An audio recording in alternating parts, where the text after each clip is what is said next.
नमस्कार दोस्तों, मैं एडवोकेट अनिकेत श्रीधर मोरे। देखिए, कुछ दिनों से हर एक टीवी न्यूज़ चैनल पर एक मूर्ख व्यक्ति ने जूता फेंका, ऐसी न्यूज़ चल रही है। हमारे देश के सर्वोच्च न्यायालय में जूता फेंकने का प्रकार जो घटित हुआ है, तो देखिए हमारे देश की आन मान शान जो है, हमारे देश की जुडिशरी है और राष्ट्र चिन्ह का सम्मान करना हर एक नागरिक की जिम्मेदारी है। यह जूता हम हम सभी एक राष्ट्र है और यह जूता हम सबके ऊपर फेंका गया है, क्योंकि देखिए, जहाँ पर माननीय सर्वोच्च न्यायालय के न्यायाधीश बैठते हैं, जिस आसन पर बैठते हैं, उस आसन पर आप देखोगे कि हमारे देश का राज चिन्ह होता है। हमारे देश का राज चिन्ह जो है, उस चिन्ह के दिशा में किसी भी प्रकार का गलत कार्य करना, उसका सम्मान ना करना, यह एक प्रकार देशद्रोह है, हमारे देश का अपमान है। तो उस मूर्ख व्यक्ति ने हमारे देश का अपमान किया है। राज चिन्ह पर, राज चिन्ह के दिशा पर, वह जिस स्थान पर माननीय सर्वोच्च न्यायाधीश बैठे हैं, वह स्थान हमारे देश का सबसे बड़ा एक स्थान है, जो हमारे देश की प्रतिमा है। और उस प्रतिमा पर अगर कोई मूर्ख व्यक्ति ऐसा प्रकार करता है, तो उसके खिलाफ सिर्फ यह सीमित कंटेम्प्ट ऑफ कोर्ट तक नहीं है। यह कंटेम्प्ट ऑफ कोर्ट नहीं है, यह हमारे देश के सारे नागरिकों के लिए एक खेदजनक बात है कि ऐसा मूर्ख व्यक्ति माननीय सर्वोच्च न्यायालय में है। तो शासन ने, सरकार ने उस व्यक्ति के खिलाफ, उसने जो किया वह देश विरोधी काम किया और हमारे देश की प्रतिमा मलिन करने का उसने प्रयास किया, क्योंकि यह जूता सिर्फ हमारे जो देश का न्याय प्रतीक है उसके तरफ फेंका गया है। क्योंकि यह बहुत बहुत बहुत दुर्भाग्य से और शर्मनाक बात है कि वह मूर्ख व्यक्ति, ना तो उसे अकल है, ना तो उसे मतलब हमारे देश का सर्वोच्च स्थान क्या है, हमारे देश का आदर करना, हमारे देश के हर एक जो भी पद है उसका आदर करना, वह मूर्ख व्यक्ति को पता नहीं है।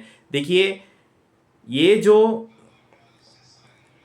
हमारे देश का राज चिन्ह है, वह हमारे देश के सर्वोच्च न्यायालय जो न्यायाधीश बैठते हैं, उनके चेयर पर, आसन पर होता है। तो इस संदर्भ में मैंने माननीय राष्ट्रपति जी से, माननीय पंतप्रधान जी से और गृह मंत्री जी से शिकायत आज की है। तो सिर्फ कोर्ट ऑफ कंटेम्प्ट तक इस चीज़ को ना देखा जाए, यह हमारे देश का अपमान है। तो अगर हमारे न्याय व्यवस्था का ऐसा अपमान होता है तो वह गलत बात है। हम पूरे देशवासी असुरक्षित है अगर ऐसी मानसिकता अगर माननीय सर्वोच्च न्यायालय में होती है।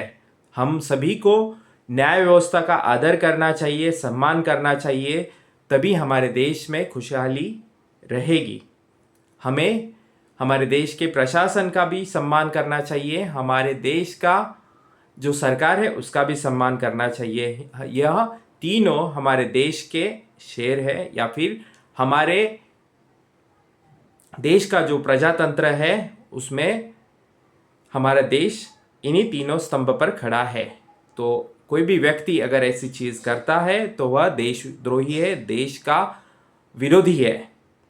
तो उस व्यक्ति के खिलाफ कड़ी आलोचना, कड़ी निंदा, और उस व्यक्ति को हमारे देश की जो उसने जो गलत चीज़ किया उसको इसका एहसास होना चाहिए। उसको मतलब वह धर्म का आधार ले रहा है, जो कि गलत बात है। अभी धर्म पर मैं आता हूँ।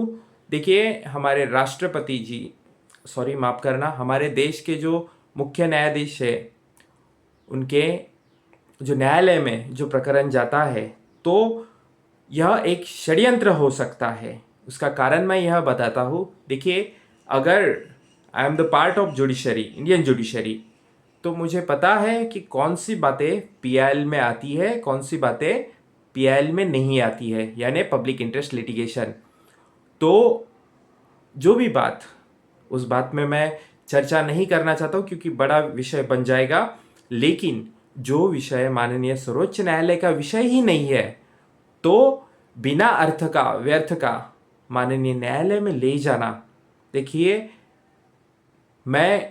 हम सभी धर्म का आदर करते, सम्मान करते हैं और करना ही चाहिए। हमारे देश में सभी धर्म का आदर सम्मान करना, यह हमारे देश के संविधान ने लिखा है। और वही इंसान है जो हर धर्म का आदर सम्मान करता है। अगर नहीं करता तो वो जानवर है। लेकिन जो विषय माननीय सर्वोच्च न्यायालय का जो अधिकार क्षेत्र है, उस अधिकार क्षेत्र में आता नहीं है, उस विषय को जानबूझकर माननीय सर्वोच्च न्यायालय के यहाँ लेके जाना, पब्लिक इंटरेस्ट लिटिगेशन यानी जनहित याचिका के रूप में लेके जाना और उस विषय पर एक बहुत बड़ा मुद्दा खड़ा करना, यानी हम धोखे में है, हमारे भगवान धोखे में है, ऐसी झूठी बातें क्रिएट करना। देखिए, हमारे जो हम जिसे पूजनीय मानते हैं वह हमारे लिए, हम सभी के लिए सर्वश्रेष्ठ है और हमारे संविधान ने हमें अधिकार दिया है। लेकिन हमारे भगवान को इस गलत चीज़ों का, आपके गलत मैं तो कहूँगा राजनीति के लिए असेट बनाना, असेट का मतलब आप समझते रहोगे कि भगवान के नाम पर राजनीतिक, ये जो माननीय न्यायालय में चीज़ हुई है वह बहुत निंदनीय है। तो इस प्रकरण में कोई भी खुल के बोलना नहीं चाहता है, लेकिन मैं बोल रहा हूँ कि देखिए, जो प्रकरण माननीय सर्वोच्च न्यायालय के न्याय क्षेत्र में नहीं आता था, उसे मतलब जानबूझकर माननीय सर्वोच्च न्यायालय में लिया जाता है। उन्हें पता होता है कि यह प्रकरण माननीय सर्वोच्च न्यायाधीश सुन नहीं सकते, उसके ऊपर निर्णय नहीं दे सकते, फिर भी उन्होंने जानबूझकर वह प्रकरण माननीय सर्वोच्च न्यायाधीश जी है उनके पास ले गए। राजनीति थी, एक प्योरली पॉलिटिकल स्टंट था। तो यह गलत बात है, बेहद गलत बात है। और उस जो इंसान उस प्रकरण में अपनी जो सफाई दे रहा है वह बहुत गलत तरीके से दे रहा है। तो उस व्यक्ति के लिए हमारे देश के हर एक नागरिक ने उसकी कड़ी आलोचना करनी चाहिए। और हमारे देश में यह जो जाति की गंदी राजनीति है, देखिए, हमारे देश में कोई भी हिंदू खतरे में नहीं है। हम आज भी मेजॉरिटी है, रहेंगे और हमेशा हम सुरक्षित ही रहेंगे। लेकिन हम खतरे में है, खतरे में है, खतरे में है ऐसा बोलकर अगर कोई गंदी राजनीति करता है या फिर जानबूझकर राजनीति के लिए ऐसी चीज़ें कर रहे हैं, तो यह बहुत निंदनीय बात है। तो मैं यही रुक जाता हूँ। अगले वीडियो में मैं अगर हो सके तो इस टॉपिक पर एक लॉन्ग वीडियो ज़रूर बनाऊँगा। धन्यवाद।